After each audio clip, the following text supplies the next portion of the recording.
Welcome everybody to tonight's virtual mini academy. My name is Marielle Milano and I'm the director for family engagement and digital outreach in Orange County Public Schools.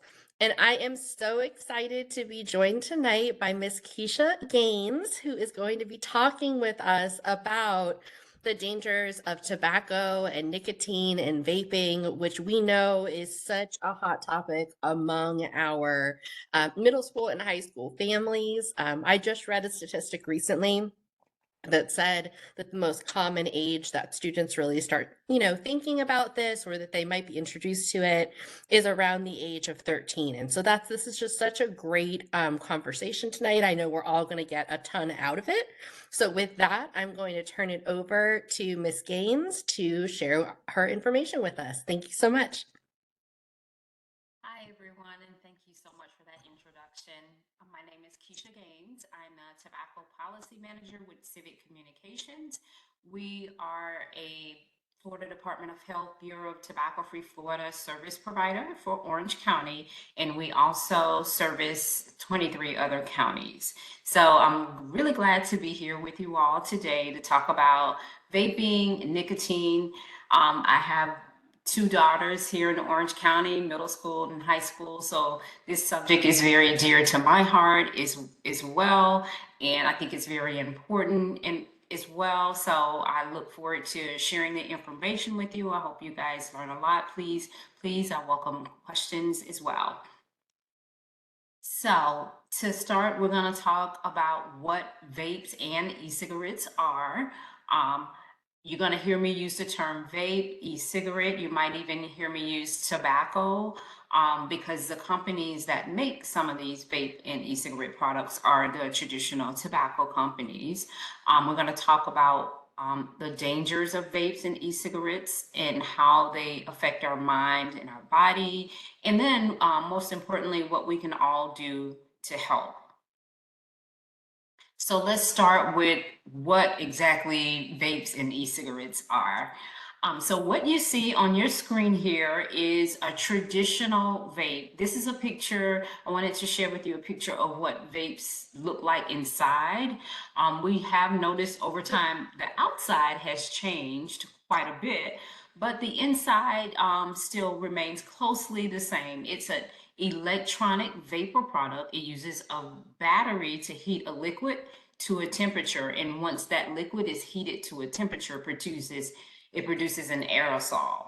Vape products almost always contain nicotine, flavoring, and so many other ingredients that we'll get into in just a moment. When heated, those metals can contaminate, and then they produce chemical reactions that bring about other chemical compounds as well.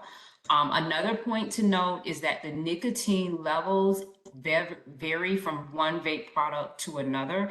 And over the years, we've seen the nicotine content heavily increase. Keisha, I'm still seeing the front page on mine. Did you change the slides on your end or did you want to share Yes. your screen directly? Yes. Am I not sharing my screen? Well, I uploaded the presentation for you too, so that's probably why. If you just want to click on share, then you can either do it or I can advance the slides for you, whichever you prefer.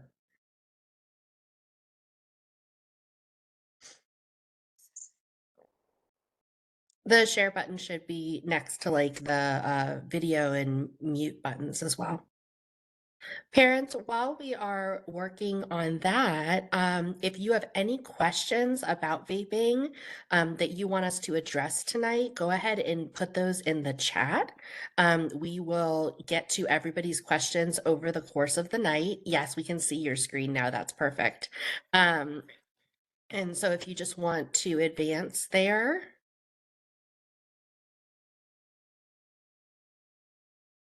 Well, we were seeing it. And now you see it? Nope. It just, so if you want to maybe do what you were doing before. Well, I'll tell you what. Let's Can see you if see it now? No, I do not. I'm sorry.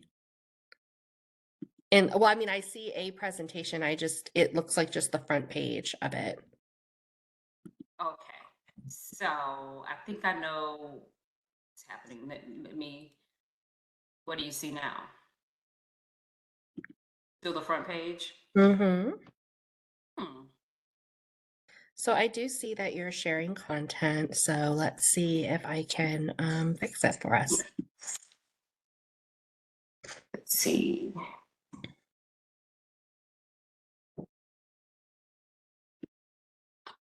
There we go. And now I see that. What are vapes and e-cigarettes? Perfect. Okay, so Continue on. Thank you, everyone. so now you see what is a vape, and you see the figure. Perfect. Yes, we do. All right, so I'll kind of go back to this slide then because I think this was the last slide that we mentioned. So again, this is what a traditional vape or e-cigarette looks like inside. Over the years, the outside has changed, but the inside still contains a heating element. It's usually powered by a battery to heat the liquid. And then once the liquid gets to a certain temperature, it produces an aerosol, which is inhaled. Um, these products, vape products, almost always contain nicotine, some flavoring, and then dozens of other ingredients that we'll get into in just a moment. Um, Over time, what they always contain is the nicotine, and we have noticed that over time, the level of the amount of nicotine in these products has dramatically increased since these products first came out on the market at back a little bit before 2010, 2014 in that range.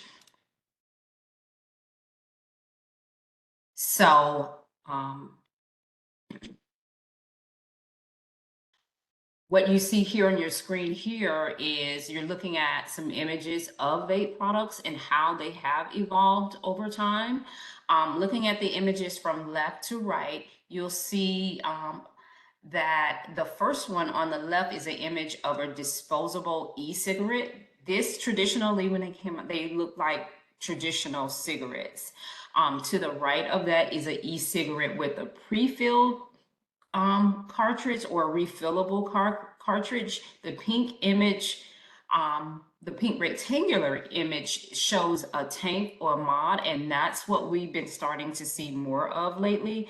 And then the ladybug looking, the red device is a pod mod. And these contain like the liquid nicotine, and sometimes they're called e-juice. So I'm gonna be showing you some of these products just so you can understand, be able to recognize them when you see them as well. Here's another version of these. Again, this is a vape that contains liquid nicotine, and it's a disposable type. Here's another image here as well. Pay attention to that lush ice because I'm going to talk to you about that very important topic of the flavorings in just a moment as well. And then in this last slide, let's see, I don't know if these, they're changing. Okay, sorry about that. This last slide is it's more of the same. Again, they all contain a heating element, but the outside has changed over time. And I wanted you to get a view of these products. And then here you see what you see here is a vape product compared to cigarettes. When vape products first came out on the market, they were falsely advertised as a safe alternative to cigarettes. But what they didn't mention is the nicotine content in these products is most times more, if not just as much as cigarettes. You can see here, this one vape contains the same amount of or more than 20 cigarettes, which is the normal pack of cigarettes. All right, so now let's get more into exactly who these products are targeting.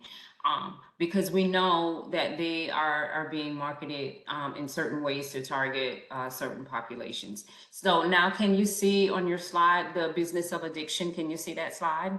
Yes, ma'am. Perfect. So often vape products are being sold with flavors like menthol and bubblegum and watermelon, and this is being done to attract a younger population. Each year, tobacco and vape companies spend hundreds of millions of dollars advertising in Florida alone. They do this through convenience stores. They do it through social media. A lot of laws have been passed to prevent advertising in certain areas, but they've been finding loopholes. So if you look at this photo here, the top photo, what you notice is how vape products are being marketed. Again, the placement of them can sometimes be very intentional. They're placed next to kid-friendly products as a way to continue to lure.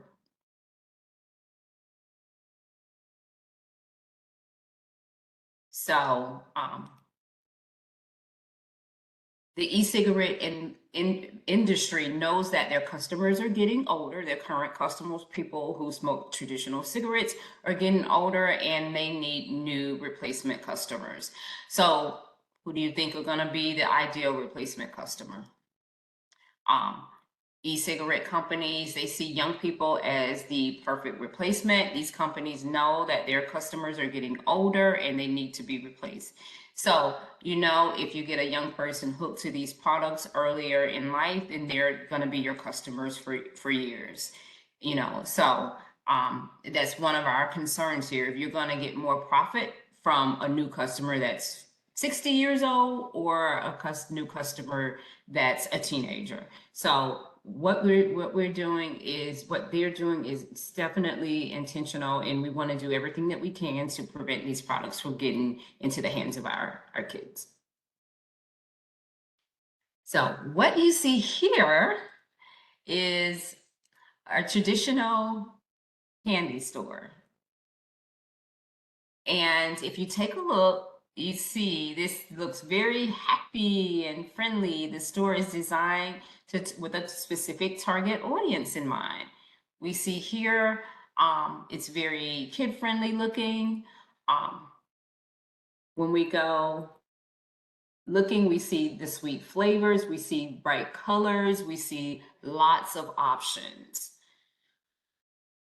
And I wanted to show you this because when looking at this ad, you see all the flavors and fruit flavors, flavored vape products have that same appeal as a traditional candy store. We see bright colors, we see fruity flavors, we see several options available.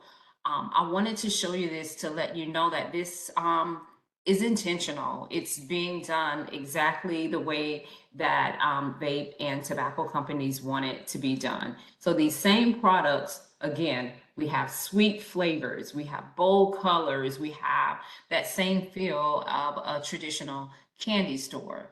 And we know that it's all intentional. Why would vape companies want kids to use their products? We talked about the fact that their traditional customers are getting older.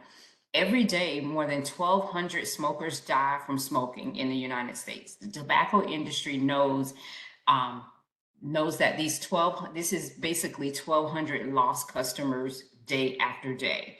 So if you want to stay in business, you're going to need replacement customers. The tobacco companies know that if a person starts using tobacco before 18, then more than likely they'll have them for quite a few years. So what I want to show you here is some quotes. These are quotes from tobacco companies. This first one: if you're really truly going to sell to children, you're going to if you're really not going to sell to children, you're going to be out of business in 30 years. This is a direct quote from a tobacco executive while testifying in court many years ago, admitting that their goal is to sell toxic products to kids. Over the years, tobacco companies have been sued for many things, including misleading advertising practices. As a result of these lawsuits, we've learned about how tobacco executives think, and we gain access to some of their internal documents. So let's take a look at what else, at some other quotes that were used. Today's teenager is tomorrow's potential regular customer. It's a well-known fact that teenagers like sweet products.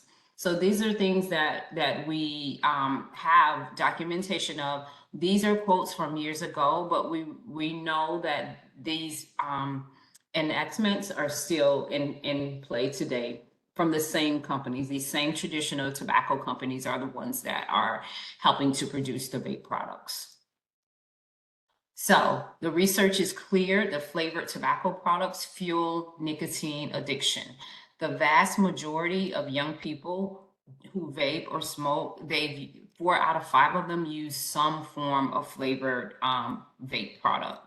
Recognizing that flavors were contributing to the surge in nicotine addiction, the FDA did try to ban these flavored cartridges in e-cigarettes. However, the FDA's failure to ban menthol and other smokeless tobacco products, they didn't ban disposable e-cigarettes, which is what we're seeing on the market now. As a result of that, we've seen a flood of disposable vape products on the market. Things like mango and ice and things of that nature. So we know that this is being done intentional. So why is this a problem?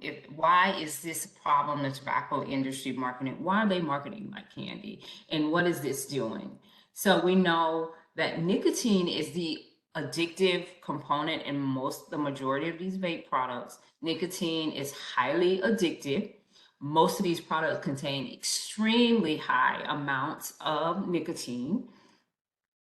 Nicotine has been known to lower testosterone and estrogen levels, damages the DNA, harm parts of the brain that supports our mental health. And then these products also contain highly toxic products. In addition, vape companies have paid social media influencers to promote their products. We've seen this to be highly effective. They've seen this to be highly effective among young people, and they mislead them. So we know that vaping impacts mental health, but do these influencers that you see, do they look sad? Do they look depressed? Do they look anxious? No, they look happy. They look relaxed. In fact, some of the products marketed have been branded with names like Bliss and Chillax and Mr. Smiley. It's completely misleading. There's been concerns about young people being targeted through social media by these sites as well. As a matter of fact, one of the major vape companies, Juul Labs, was sued as a result of this marketing. And you see here young social media influencers and third-party influencers were paid by Juul Labs and other vaping companies to market and make their vape products look cool. Here's a comment you see from one social media influencer who Juul Labs paid to promote their product. Many social media accounts and post videos of young people as well. So this was all done intentionally by this company. In fact, in 2020, Orange County Public Schools joined thousands of other school districts around the nation to sue Juul Labs for their targeted marketing toward youth.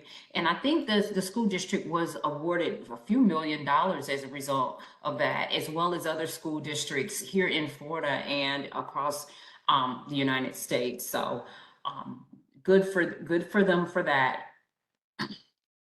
Now, what you see here, I want you to be aware of. This is just another example of influencers making products look cool. I wanted to show you how they're selling these products that are so easily hidden and concealed. Sometimes we don't even know that they're actually vape products. This is an example of a hoodie that's also a vape.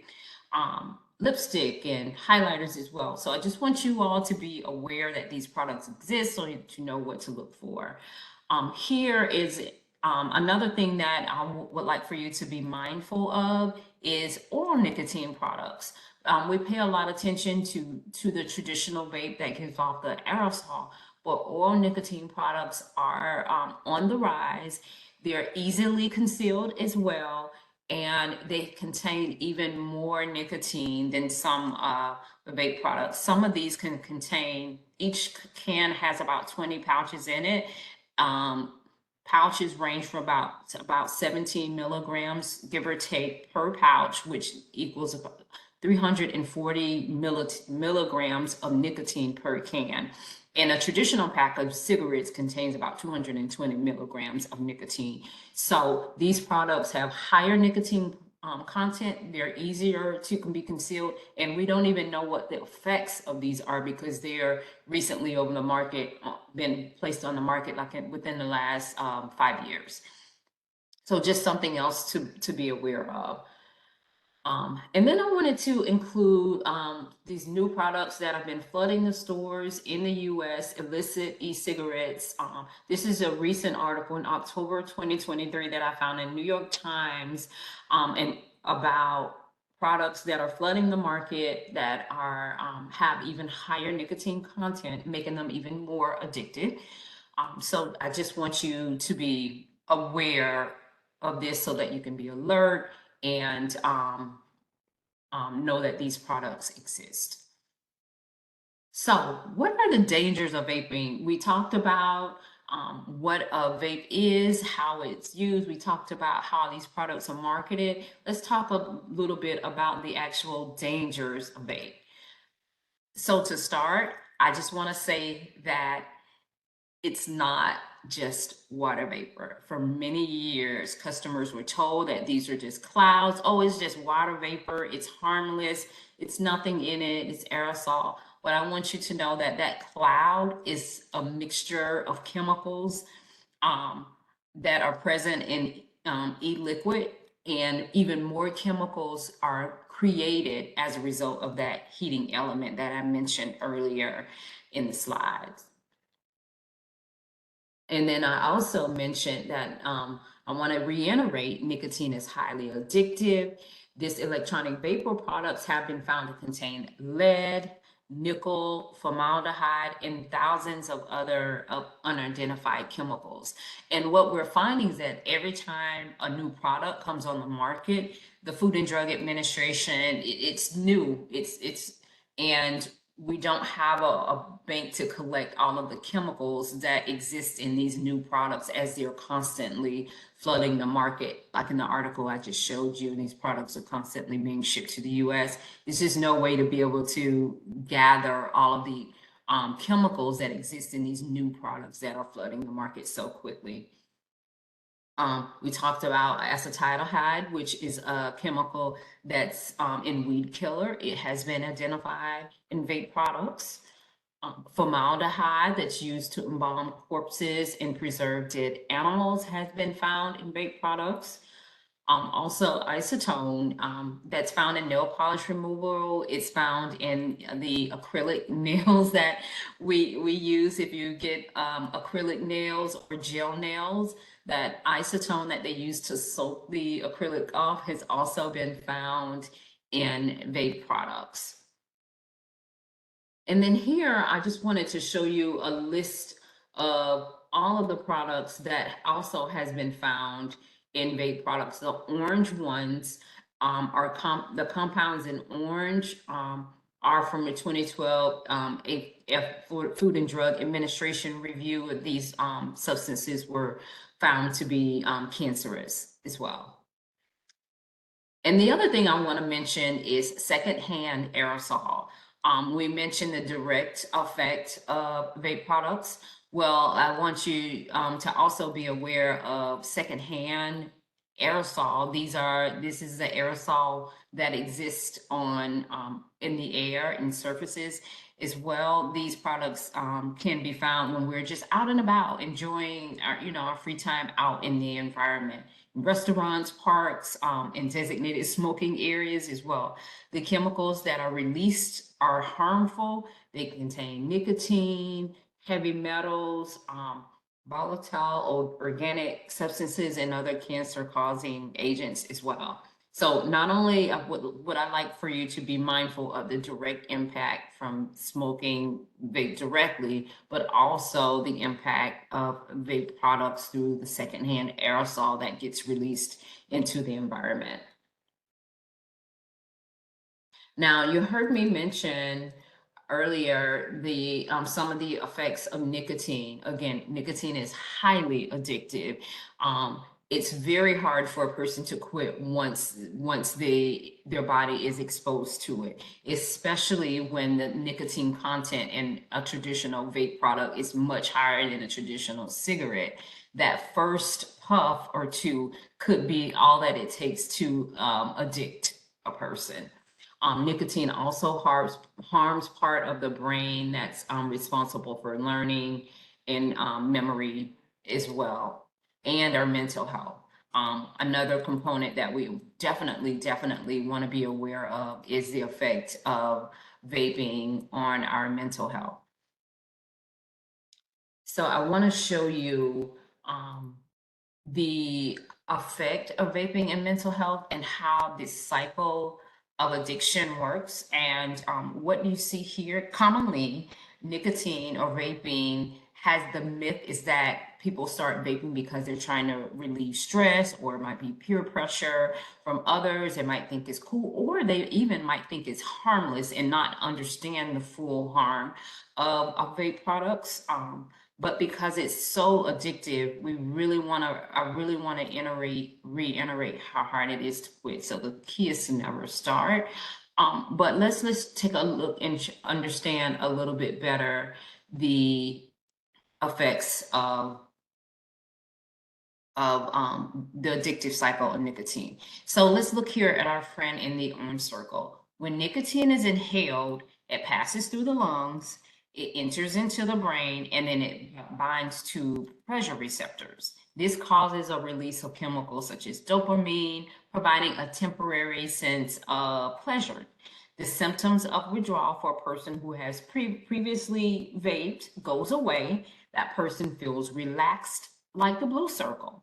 But that feeling doesn't last long. Now, looking at the green circle, once the nicotine levels start to drop, the that anxiety and that craving to vape comes right back. The nicotine levels continue to drop even more, and that person gets irritated, tense, and they start looking more like the red circle.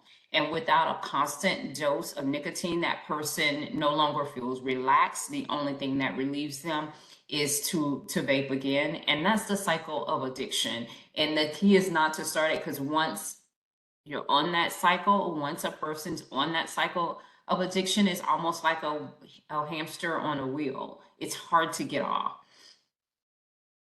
So I'm going to show you now a video about nicotine and mental health. It's really short. I think it's about 2.5, 3 minutes long. And then after that video, I would like for us to share some thoughts.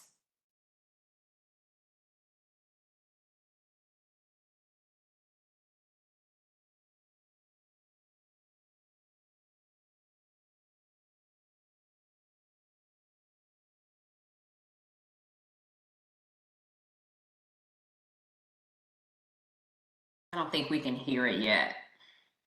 My chest would start to hurt. I'd get really, really dizzy. I couldn't really breathe. My heart started cramping up. It's beating so fast. My chest would feel like it was on fire. Sometimes I would even pass out.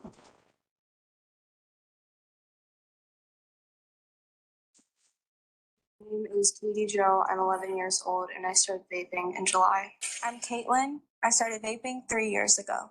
My name's Isaac and I started vaping at 17. I'm Chloe. I'm 17 and I started vaping when I was 15. As soon as I started vaping, I started having panic attacks. I thought it just affected your body and not your mindset. It was making me feel less than who I was. My confidence was just dropping. I thought vaping could be a stress reliever because most of my friends were doing it and they were telling me how it help them through school and homework. And I was trying to make a decision of where I wanted to play college football at. And I was just extremely stressed. So I picked it up and tried it. Vaping does not make you relaxed. If anything, it makes it so that you are more anxious. At first, I didn't think it was like addictive. I thought I was kind of stronger than it, but soon I realized like it was holding kind of a power over me. Like I would leave class and use it, and I was always craving more and more. Like it was never enough. A lot of people assumed I was happy all the time. But once I got home, I would go to my room and it'd just be depression and sadness and loneliness. And I felt like no one was there for me. Well, I started isolating myself from a lot of people, friends, family, in the world. My anxiety got really bad after I started vaping. It wouldn't even have to do with vaping. It would just be like about anything really. And it was odd because I was never an anxious person before. I realized what vaping really did to me. It was not helping me cope. It was canceling out my ability to cope. I started to feel anxious and it wasn't happening to anybody else. So that meant that something was wrong with me. That just made me feel even more anxious and even more sad. It made my anxiety so bad I couldn't even leave the house. I was scared to go to school. And then once I stopped, everything got better. I started a club at my school with my friend Tommy. We decided that other people needed a support group to like know that they're backed when they wanted to quit. You don't have to keep doing it if it's not something that you really want to be doing. I'm someone that has done it, and so I kind of want to be that voice for the like generation coming up to make sure they don't make the same mistakes.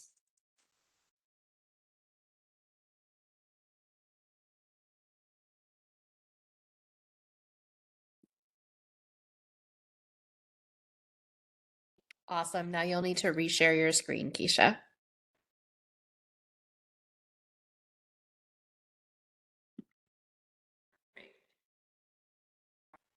See video on the screen, or what do you see? I do not. I don't see your screen. Here we go. I see it. Perfect. Perfect. So I'm going to start by saying that I want to emphasize that if someone you know is struggling with anxiety or depression, there's absolutely nothing wrong with that person. It's absolutely normal. But I want to emphasize that struggling with mental health and well-being is, although it's common and normal, if a person is vaping, that can impact their mental health and well-being even more and make their current situation even worse just because of the effects of nicotine. So I want to emphasize that. So we talked about nicotine vape, some of the chemicals that exist in nicotine, how nicotine affects mental health. Let's talk about what we can all do to help, which is the most important part. So to start, I want to talk about how we can talk to our kids. This is something that I do on a regular basis because I'm sure we all hear stories about students caught vaping in school or friends vaping. So one of the things that I want to emphasize is having an open conversation with your kid about vaping. Being a role model. Sometimes we might have family members who smoke or vape, and helping them quit and providing them that support to quit will also help our kids as well. And start a conversation, be ready to listen as well. Being able to listen to some of their concerns about from peers, etc., is very, very important. Talk to them about the risks of vaping. Talk to them about the chemicals, the addictive nature of nicotine, and how hard it is to quit once starting. Again, a lot of our kids don't realize that it's harmful because it looks cute, it looks cool, it looks flavorful, it tastes fruity. The flavors that are placed in vape products, it masks the harshness of them. I can remember, being young and trying to puff on a cigarette, that first thing I started doing was coughing because it created an irritation in my throat. Well, the thing about these vape products, because they have the flavors that are fruity and bubblegum and watermelon, that masks the harshness of these vape products. So they're more likely to continue to take puffs because it's not an irritant like that first try of a cigarette was many years ago. So just setting the record straight on the dangers of vape products is very important. And then the last thing that I want to reiterate is keeping the dialogue open and ongoing, because we talked about how these new products are constantly flooding the market. Now we're looking at pouches that can kind of tuck off in a person's lip, and then we never know that it's there, but it's still highly addictive because it contains nicotine. So keeping the dialogue open and ongoing is very, very important. Okay, and then for those, if you do learn that your child is vaping, please try not to punish or shame. Again, nicotine is highly addictive, and they probably didn't know how hard it was going to be to try to quit once they tried it that first time. And then vaping also affects mood and impulse control. So be positive, try to get the right information to them and the reasons of quitting, and be a strong support system to aid them in quitting.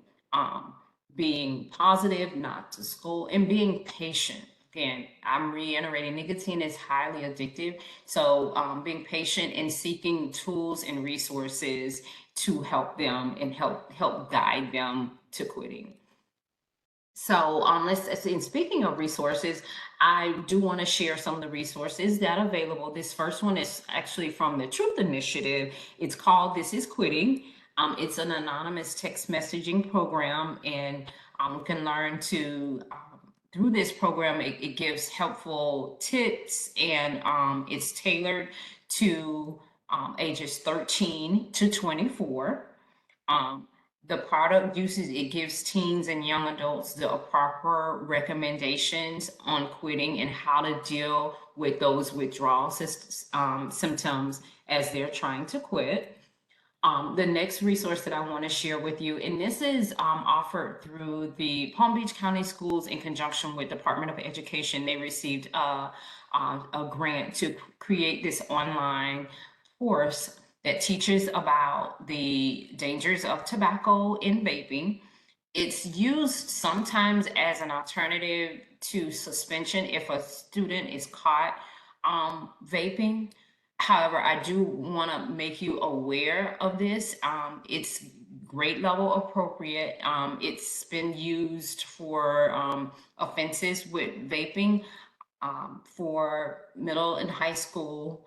And then there's also an adult component to this course for educators and nurses. And I'm sharing this with you all just in case we have staff here from the district that are on. This course can be a helpful tool to help you as educators or health professionals to be another source of prevention for our kids.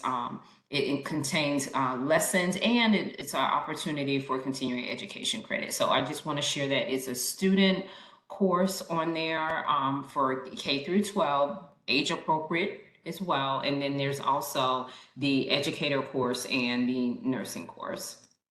And then if we have anybody that's 18 or older that looking to quit vaping, I also want to share with you that help is available through Tobacco Free Florida's Quit Your Way program. All services are free, evidence-based. A person can, more than likely, it takes a few attempts to try to quit, but Tobacco Free Florida offers free group quit lessons led by trained professionals. They're in person or virtual. There are also phone quit as well that a person can get up to 3 one-on-one sessions. And then if they choose the phone-based or the group classes, there's an opportunity for free nicotine replacement therapy as well. So keep in mind, we understand that nicotine is highly addictive, and the key is to never start and to equip our kids with the tools so that they never start. Even role playing and kind of going through a scenario like, hey, what if somebody offers you a vape? You know, just kind of going through that helps as well.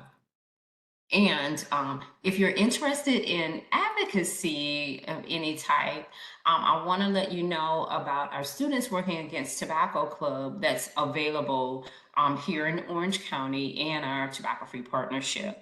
Orange County, the Student Working Against Tobacco Club, we call it SWAT, is a Florida-led youth advocacy organization that's working to create our first generation of tobacco-free, nicotine-free generation. SWAT is our students' way, and when I say students, I mean grades K through 12. It's their way of fighting against vape companies and the tobacco industry. The SWAT members participate in a wide range of activities, including community outreach, education, public speaking. You might see a SWAT student presenting, doing a presentation similar to this for their peers. They have opportunities for community service, leadership development, as well, and a way to prevent addiction and save lives. And then the other pieces are Tobacco Free Partnership for Orange County, which is the adult component, and this is where adults can advocate for tobacco and smoke-free policies in the county. So I hope all of this was of help to you. This is my contact information here. If there are any questions, I would love to hear them at this time. Okay, wonderful. I certainly learned a lot, and we will be having some updated conversations in our house. One of the questions that came up is a lot of times students are getting devices or sharing devices on campus, and so parents are wondering what the district does to prevent this. So, first of all, there is obviously consequences for doing such things within our code of student conduct. And so, if a student sees something, it's always important to say something. There are several ways to report information like this, including through the anonymous 4 to 5 Florida app that can help us to work really on our middle school and high school campuses to keep all kids safe. So that's definitely one thing. Another key component is that there is required substance abuse training, if for lack of a better word, in curriculum that is required for all students to receive by the state of Florida. And that is in addition to the 5 hours of resiliency-based content that is also required for students. Most often this happens through health courses, but it's also incorporated into classes like English, and the district does have a substance abuse prevention plan that I am going to put into the chat so that you have an opportunity to view that. And you can see those for every single year. And this is basically the required instruction report for the state of Florida. And it's, again, it's posted on our website. So did want to share that information. There was also, I think, some questions that they had, Keisha, about what support programs can we use besides just talking to our kids. So I did put the links in there, but I think that they're wondering, outside of just speaking to your kids, is there something, whether it's community-based or another strategy that you might suggest for parents? I honestly suggest getting involved with students working against tobacco. Through Students Working Against Tobacco, they're taking a pledge to be tobacco and vape free, and they're among like-minded students that are also doing the same, and they're going out to educate their peers as well. And it's available through the school. I mean, the Students Working Against Tobacco, we have a county club, and then we are working to get as many clubs as we can in the high schools. If there isn't one in the high school, they can participate in the county club, but we do have high school and middle school available for that. And we are finding that, just being among like-minded other people, that helps as well. And aside from that, there's the just, educational components and some of the links that you share. When you click on those, go to those websites, there's trainings, modules, educational pieces that they can go over with their child, or just send them, ask them to read them and, come back later and discuss it as well. So there's a real wealth of resources on those websites. I think we lost you. Okay. Andrea said, thank you so much for the resource links. She appreciates that. So I think another thing that people wonder is, you mentioned when students turn 18 that there are additional resources. But, what do you do if you're a parent who, sees a vape at home, or a child is having struggles? So, one of the first things I would encourage everybody to do is contact your school counselor. And so if that's happening in your family, or it's a concern that you have, you can reach out to the mental health counselors for your students. We have an amazing OCPS student services team. And if you're not sure who the contact is for your particular school, I'm going to put in the chat the link to both our OCPS student services site, and then also the direct link for the student services assignments for each school. And that will tell you the name of your school counselor. If you are having this concern and you need help accessing those resources, they can help connect you with any of these resources that Keisha mentioned.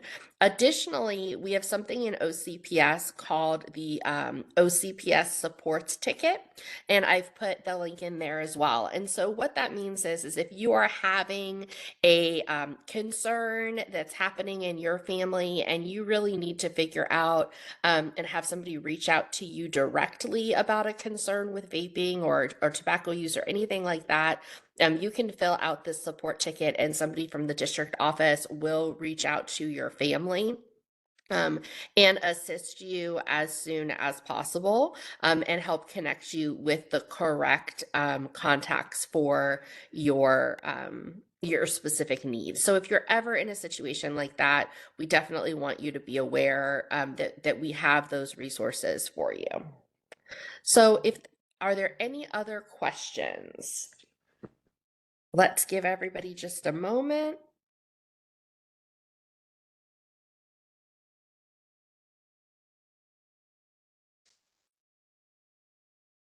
Okay, I don't see any additional questions. Everyone, I want to thank Keisha so much. This information was amazing. And all of you will receive a PDF of this presentation so that you'll have it to be able to talk with your children and your family. And then the copy of this presentation will also be placed on the OCPS Families channel. And when you close this webinar, it will take you directly to a survey where you can give us some feedback about how helpful tonight was. So thank you so much, everybody, for attending. I hope that this helps make a difference for your family. Have a great night, everyone.